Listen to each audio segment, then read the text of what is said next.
The early childhood brain development story has been a powerful influence on the growth of investments in programs to promote early learning and enhance school readiness. But the brain does not exist by itself. Connecting the brain to the rest of the body is critically important.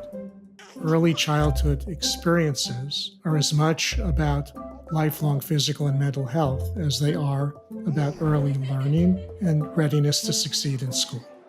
All biological systems, all of them are highly interconnected, and all of these systems are primed to adapt to whatever the environment would throw at us.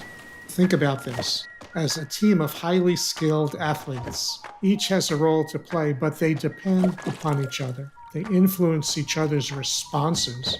Like any good team, it's how they operate together that is the key to their success. When we are stressed, every cell in the body is working overtime. The brain is the master control system that detects threat and then manages the response of all of the different systems. It sends signals to the cardiovascular system to increase heart rate and blood pressure.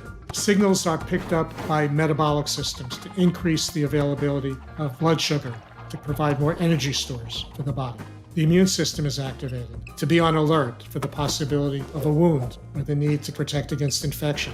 The neuroendocrine system is activated to increase levels of stress hormones in the bloodstream. All of these also provide feedback to the brain. The stress response system was designed to deal with an acute threat or challenge. But when the stress continues at a very high level, then these biological responses actually start to have a wear and tear effect on the body. This is where stress explains chronic disease. The science is really clear.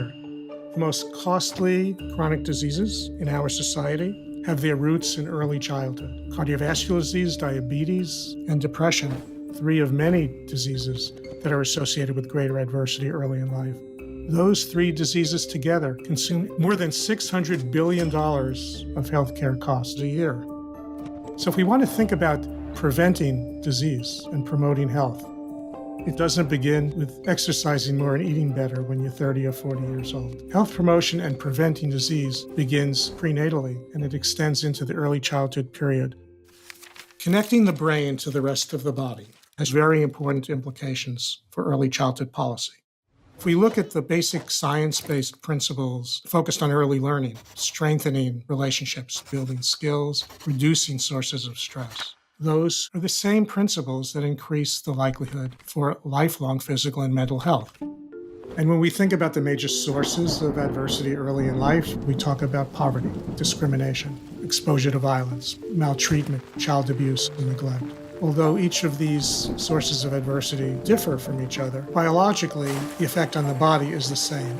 Systemic racism, the dangers of implicit bias, and everyday discrimination impose a level of stress and adversity on families of color raising children that is present all the time. It's never too late to make things better, and we are biologically prepared to adapt to whatever environment we live in. But we need to look upstream at more systemic issues that are the sources of this enormous burden of threat and hardship. We have to connect policies and resource allocations from the educational sector and the health sector and the human services sector. Pediatric primary care is the one domain where almost all children are seen from birth on and provides a critical opportunity for engagement with families and developing relationships, promoting healthy development, and is the ideal frontline opportunity to connect families to needed services as early as possible when they can be most effective. Pediatrics alone is not going to provide all of the supports that many families need. The opportunity is to move away from asking, how do we connect pediatric primary care to early childhood programs? And in a different way, change our mindset to say, how do we build a new early childhood ecosystem in which pediatrics is an integrated part? The brain development story has been a powerful influence.